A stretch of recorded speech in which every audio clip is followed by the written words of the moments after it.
This case is Vasudha Sethi Kiran versus Bhaskar.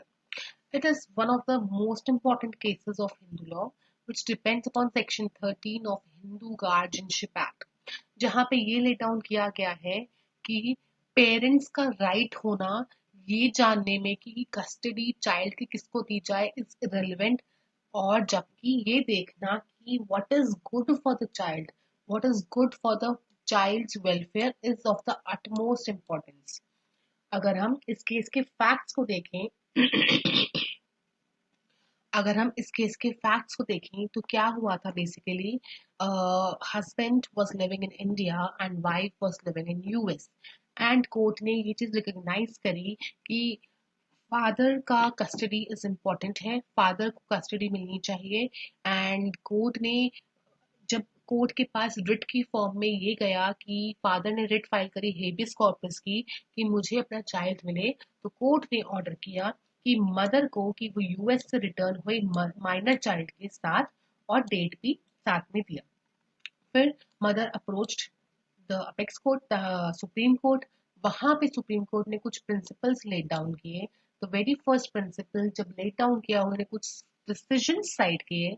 Kanika Goyal versus Delhi, Kanika Goyal versus Delhi, Prateek Gupta versus Shilpi Gupta, and this is very important case, Prateek Gupta versus Shilpi Gupta. इस case में ये reiterate हुआ था that yes the custody of the minor child is of the utmost important.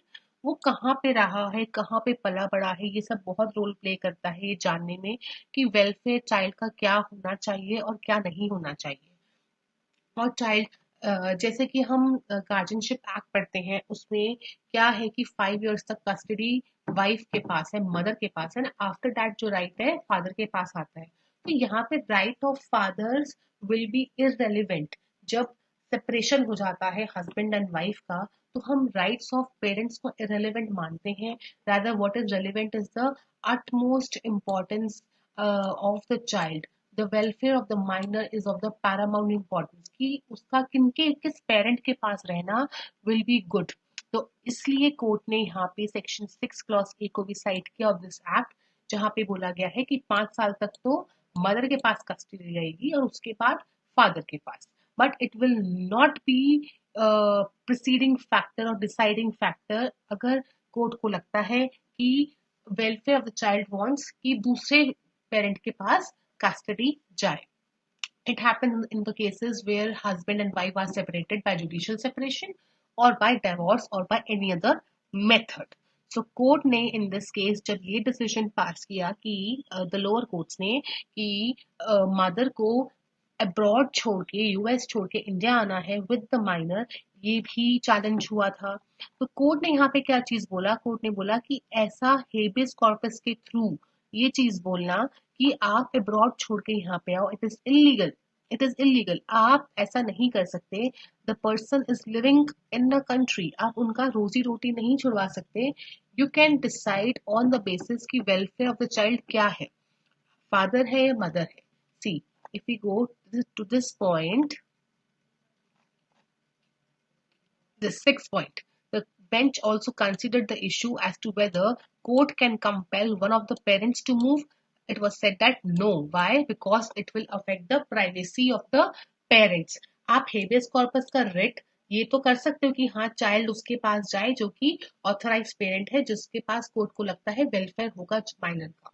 But आप parent को नहीं बोल सकते, आप नहीं बोल सकते, आप नहीं डायरेक्ट कर सकते कि आप एक कंट्री छोड़ के दूसरी कंट्री आए, because it is violation of privacy, violation of article 21।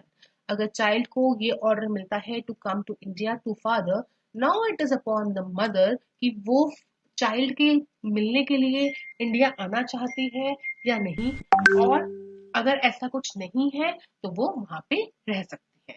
So it will all depend upon the priorities of the parents only. तो हेबियस कॉर्पस के लिए रिट से आप कभी भी पेरेंट को नहीं बोल सकते हो कि आप एक कंट्री छोड़ के दूसरी कंट्री आए।